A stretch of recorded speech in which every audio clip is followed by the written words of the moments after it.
I've never visited this board, so excuse any errors I make regarding board culture. Here is a story that is currently happening to me. I will give a little background and then go green text.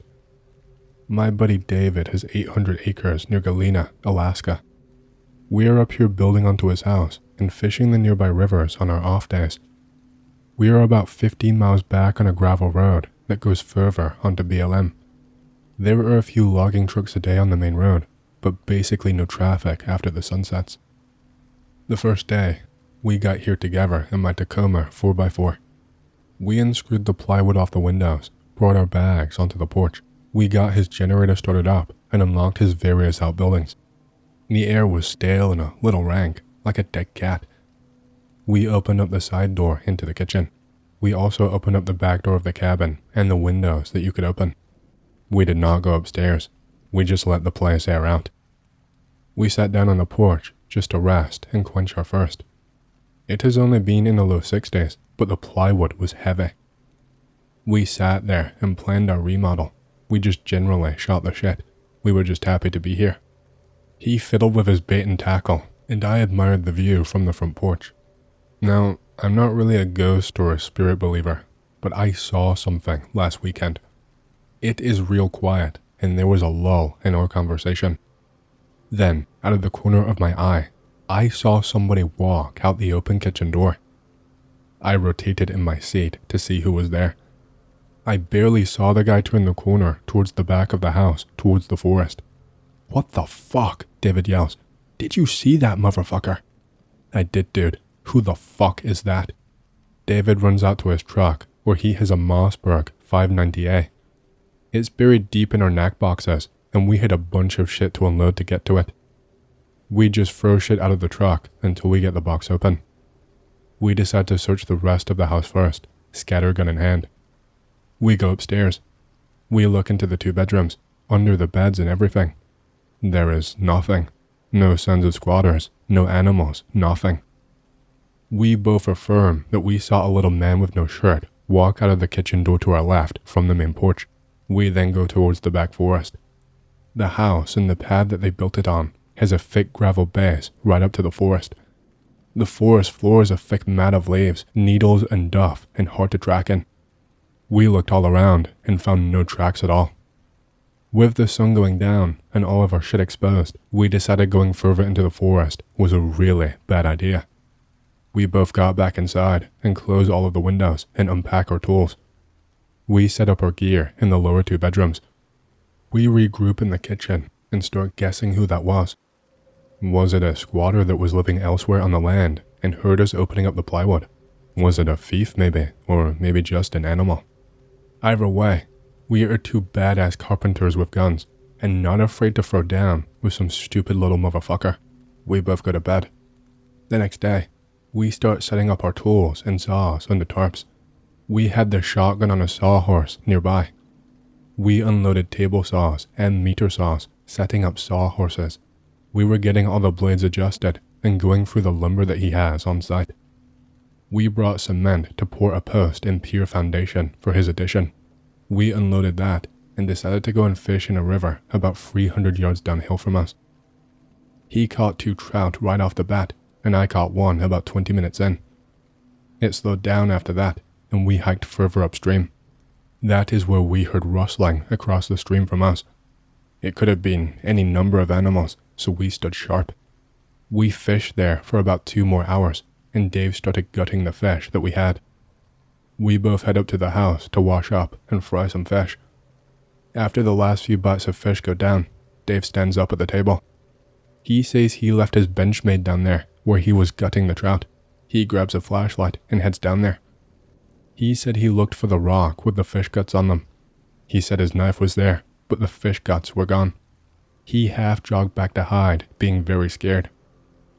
Later that night, right after we both go to our bedrooms and shut off the lights, in the total silence, I hear footsteps on the 2nd story. I think maybe an animal or a squirrel snuck up there. I try to ignore it. It gets more frequent, with the steps going away from me towards the staircase. Dave calls out loudly, "Is that you up there?" "No," I answer, now to my bedroom door. We both open our doors at the same time and step into the main room. We bumped off of each other in the dark and both looked at the upper staircase. I saw what looked like a small boy, but his face was almost featureless and his eyes seemed pitch black in the low light.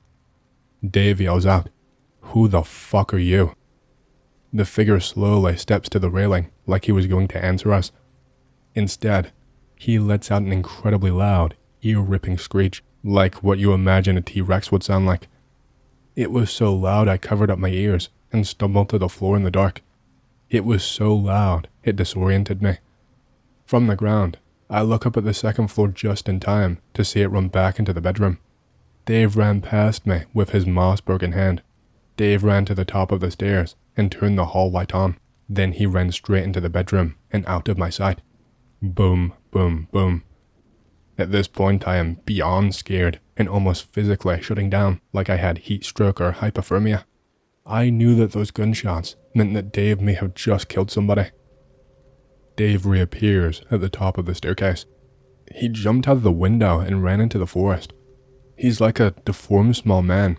His back was all fucked up and he was on his hands and knees. What?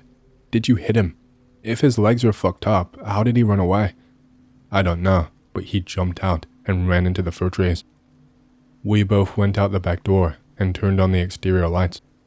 There was no blood on the gravel. The smell of burnt powder was still in the wind. Was he up there all day? Dave replies, he must have been. He probably snuck up there while we were working. So, why would he go up there? Anything of value? Fucking nothing. Just old blankets and pillows. Dave, do you have your game cam still? Yes, it is in the truck. He goes out to his truck while I watch from the front door. Again, the enormous sound shatters the night. I imagine that the sonic crowd control weapons you hear about would feel just like this. I instinctually covered my ears and let a little bit of pee go into my boxers. Dave had dropped his gun and keys out of shock. He jumped into the Tacoma and locked the door, keys and shotgun on the ground outside of his truck. I close the front door and stare at Dave through the window. He can see behind the house and I cannot. His mouth is agape. I figure, fuck this. I run out towards the truck. I grab the gun and grab the keys and beat on the window for Dave to open up and let me in. He turns to me as white as a ghost and opens up the door. Frankly, I am too afraid to look up towards the back of the house and just rush back to the door with Dave in my arms. I slam the front door and start locking all the doors and windows. Dave is pretty much in shock. What did you see?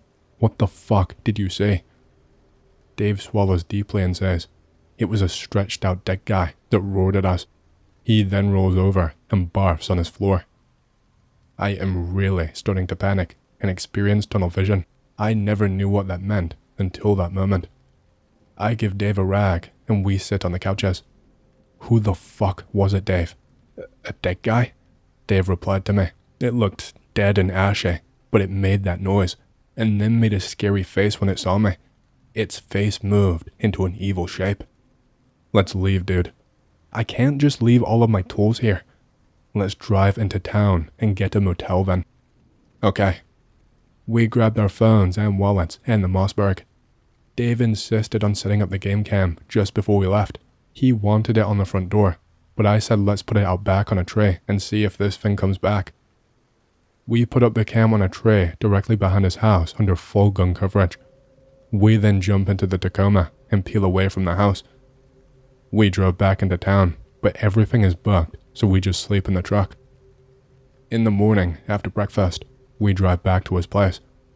We pack up all of our tools as quickly as we can. We screw the plywood back up. Then, with the engine already running, I go and retrieve the game cam. I did not get to download them until today when I got back home. I'm pretty sure what we saw was that little man in the center and a little left of the tree. Damn, did you catch any movement on that cam? Can you upload it somewhere? It only took 2 pictures. Here is the other one.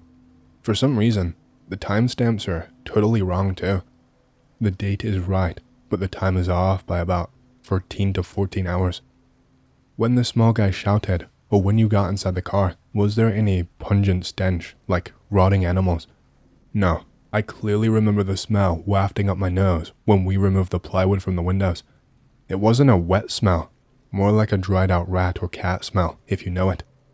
In all of the time that you spent there, did you feel awkward, as if you were watched or followed, either inside the house or the woods? After the first day, when we saw a figure pop out of the side door, we were both fully on edge. This is not something that I've ever seen or felt the need to talk about. I was so tense. My neck was sore for 2 days after we left. I felt drained from being in that state of awareness for that long. Try talking to David about this. See if he remembers something. He is convinced it's a hairless bear with mange, that the screeches were just a roar from a bear. He thinks the webcam caught a hairless bear. Now, I'm no bear expert, but wouldn't it have shit all over the place? Fuck shit up with claw marks and stuff. Anyways, the next neighbor down is a retired army vet. He says it's probably a sick bear, but he also said he hears what he described as incredibly loud monkey howls from up in the trees around his lake on some summer nights. He also told us he saw a mountain lion that was almost completely black, that was by his estimation an impossibly long 13 feet from nose to tail. We are going back this weekend with dogs and more friends. Alaskan OP checking in. There is definitely something in the woods up there. I don't know what I'd call it, but look for yourself. I am dumping all of my game cam pictures and a few timestamp pictures too. I'm a little shaken up, so I may post these and then go and calm down for a while and have a few beers. We got out there around 7 p.m. and set up the game cam right off the bat this time. It was only 60 degrees our first night back, but we were all sweaty already from unpacking. We removed the plywood off of only 2 windows downstairs and fired up the generator. We brought 2 dogs with us, a 2 million candle power spotlight, earplugs, 2 motion detector alarms, and one of our friend named Lonnie. We also brought a shotgun, 2 pistols, and Lonnie brought a .308 rifle. We talked about last time the whole drive up. Lonnie was unconvinced. We cooked some hot dogs and mac and cheese for dinner. We threw on the headlights and unloaded the truck. We moved our shit into each room and kept all of the doors closed. We all can smell a whiff of smoke in the air and maybe a dead animal nearby. We set 1 motion detector up on the driveway in so we knew if somebody else came in behind us. The other one we set up on the back side of the house, not far away from the game cam. The dog set the driveway one off, sending us all into a tizzy, but we saw nothing there with the spotlight. We finally closed up the doors and windows around 9 o'clock. We drank beer in the upstairs bedroom together, since this allowed us a raised view of the front and back of the cabin. Mainly Lonnie drank. Dave and I nursed our beers and kept working the spotlight instead. Lonnie drove in from Stevens and was really tired. He went to bed and closed his door, snoring shortly thereafter around 10:30. Both dogs were in the main room on the first floor. Dave and I talked about me posting there and how he still thought it was a juvenile bear with mange. The generator makes so much noise, you could not even hear a car driving up, much less a person. We are mainly listening for motion detectors, like the sound that you hear when you walk in a 7-Eleven or the dogs barking. I have my phone already on camera mode in my pocket. I feel like a dorky Ghostbuster and think maybe we're just being silly. We start talking about the foundation we need to pour and other plans for the remodel. I am still on edge from being here again, and at this point, I am very wary of sleeping alone here. Dave is almost passing out and decides to take the upper bedroom where we are drinking. I go down to the second bottom bedroom to let Dave sleep. I can hear Lonnie snoring as I close my door and brace it with a chair. I have a loaded 9mm and a flashlight by my bed. After one of the dogs whimpers, I move the cold XD and the flashlight right into bed with me from the nightstand. A little before 1, I am still awake and just thinking to myself. I started to worry if maybe we were summoning this thing. Would our cameras and motion detectors call for something we never really wanted to say? The images of the small boy-sized thing ran through my dreams when I finally fell asleep. In the morning, we made coffee and started digging and forming for our concrete pour. Nobody heard any barks or telltale alarms from our motion detectors in the night. The dogs seemed pretty relaxed and laid in the sun nearby most of the day. We worked till about 1 p.m. before breaking for lunch while we were eating. Then, while we were eating, the motion detector goes off. We can see both dogs, and there is nothing in front of the electronic eye. Around 3, both motion detectors went off around 3 p.m. The dogs seemed unbothered, so we were not either. We finished up our forms and got all of our tools ready for a pour in the morning. After that, we ate tacos and sat on the porch till about 8:30. We left the dogs outside and came in when it was still light outside.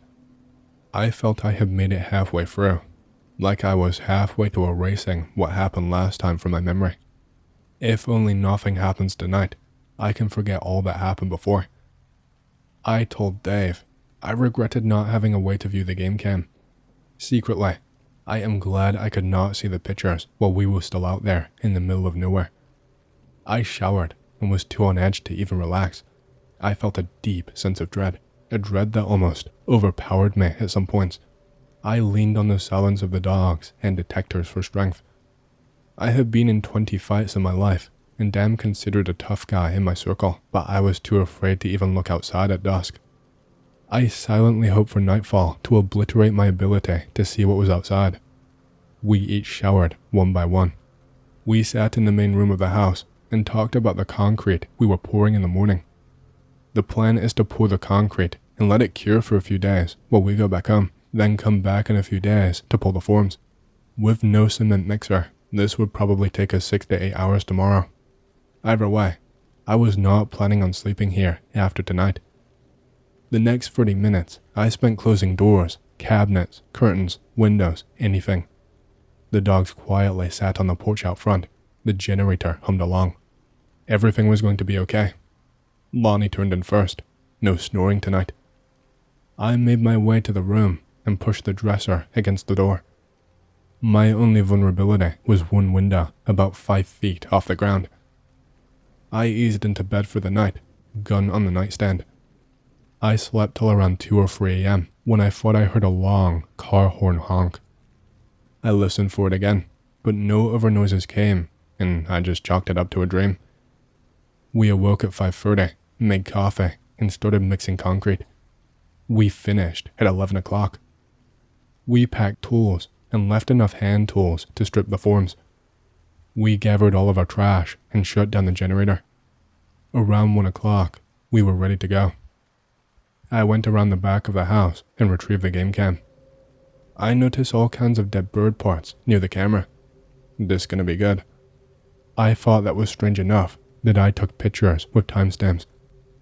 As we drove out the rough dirt road, I was so thankful nothing had happened.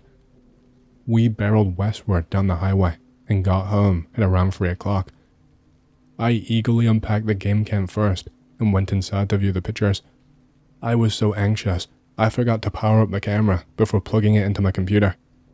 When the pictures finally loaded, I viewed them, and my stomach started churning acid. By the time image 27 opened, I felt a dull ache from my intestine up to the marrow of the bones in my arm.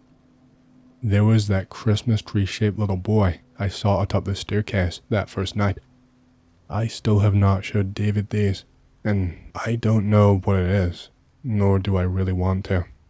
All I know is that I'm never going back to Galena again. This image was white, just as it appears. This is our dog setting off the game camera, chasing something. Last post, here was another pile of bird parts. Hey, hope you've enjoyed the story so far. If you want to hear more, make sure to subscribe, like the video, and leave a comment because it lets YouTube know you like the content and helps more people to see these videos. My next big goal for the channel is 100,000 subscribers, and as a celebration, I will be doing a Q&A video once we hit that goal. Thank you, and back to the stories. Be me. My mom worked for the NOAA, so we moved around a lot as a kid. end up in Juneau, Alaska for a few years. We lived on Douglas Island, so houses around, but not in town. It was the early 2000s, so as kids, we could go and fuck around and do whatever we wanted, so long as we were home by a certain time. Can't use the sun as a metric, since in winter, it got dark before I got out of school, and at like 2 a.m. in the summer, or if our parents called us over walkie-talkies. It was springtime when this happened. My grandma had a stroke and went blind just before spring break, so Mom had me stay at a friend's house while she flew down there. I am hanging out with a few kids in the neighborhood. We decide to go walk around in the woods. We end up in a blueberry thicket just before the muskeg.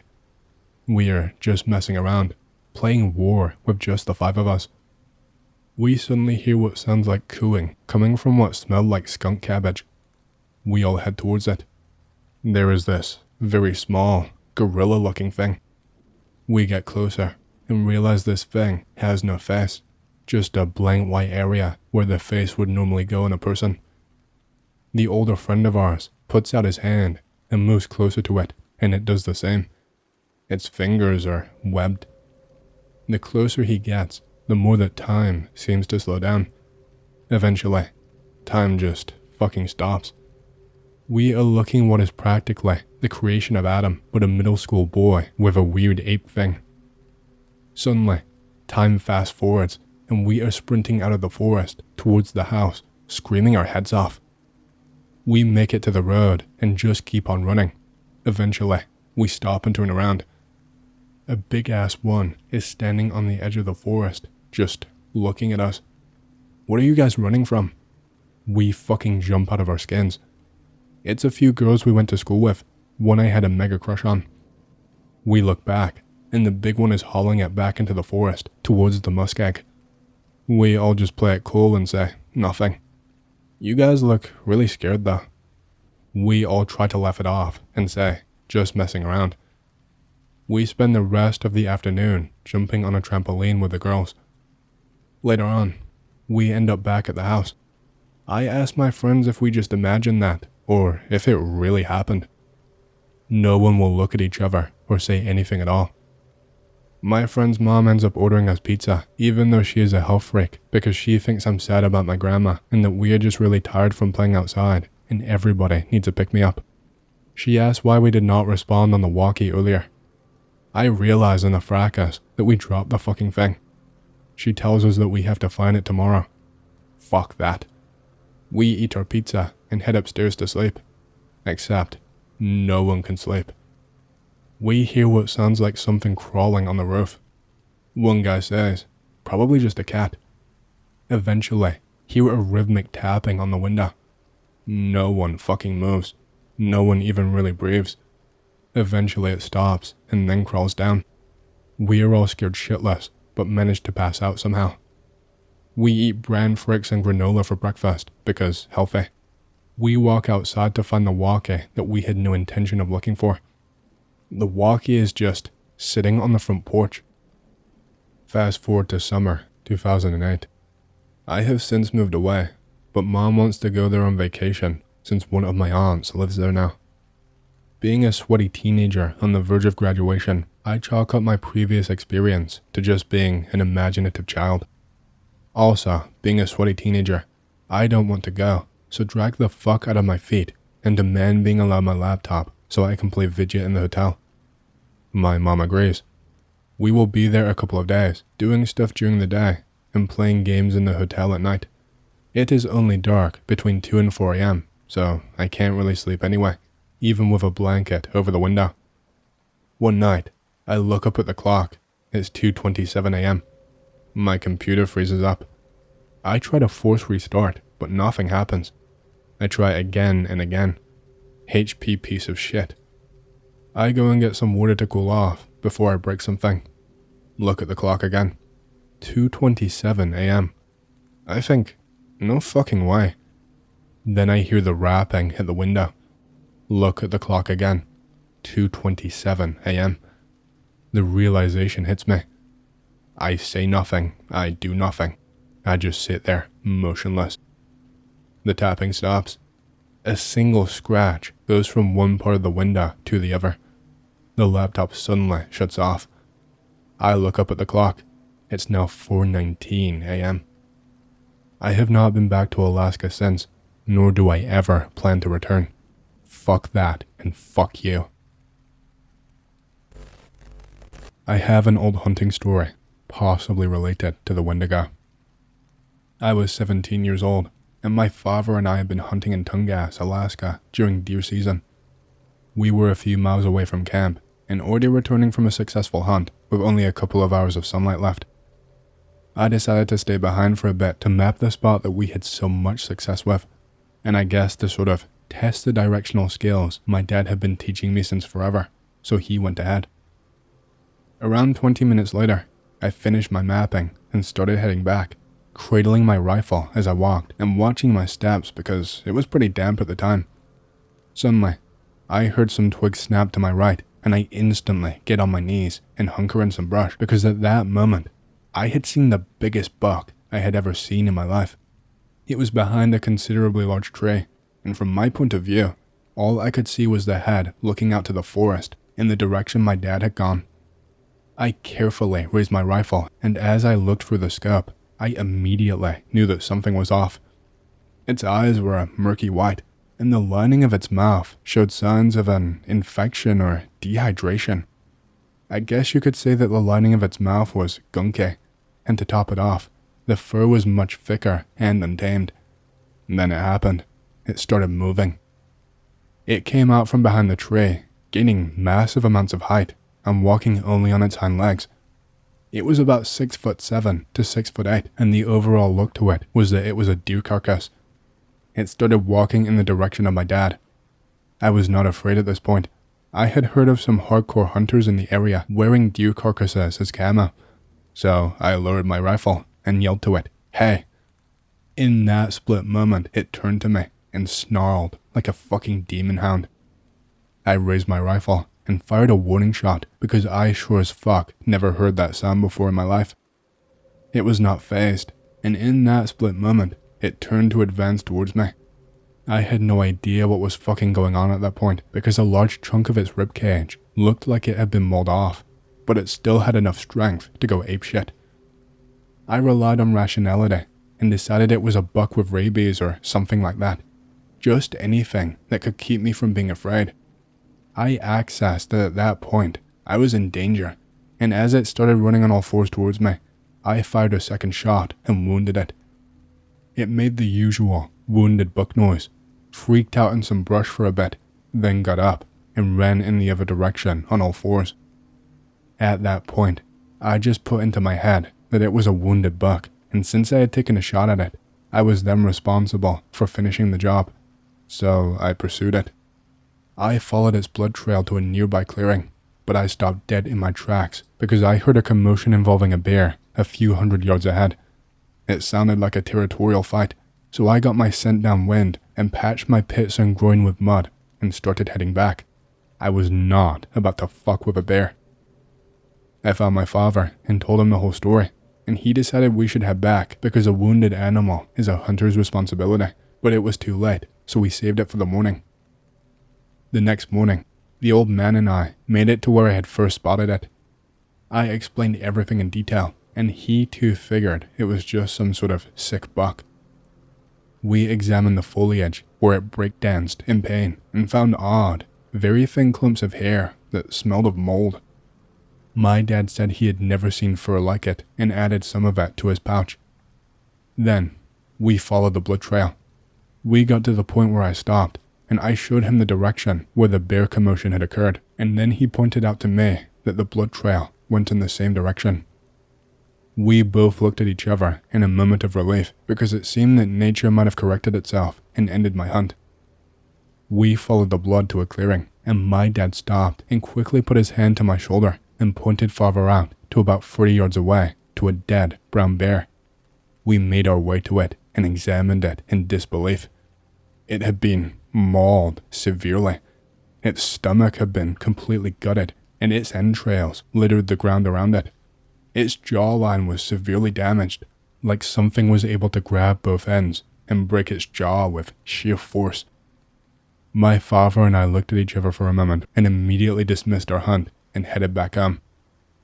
To this day, we don't know what could have done that, but man, it makes for a good campfire story.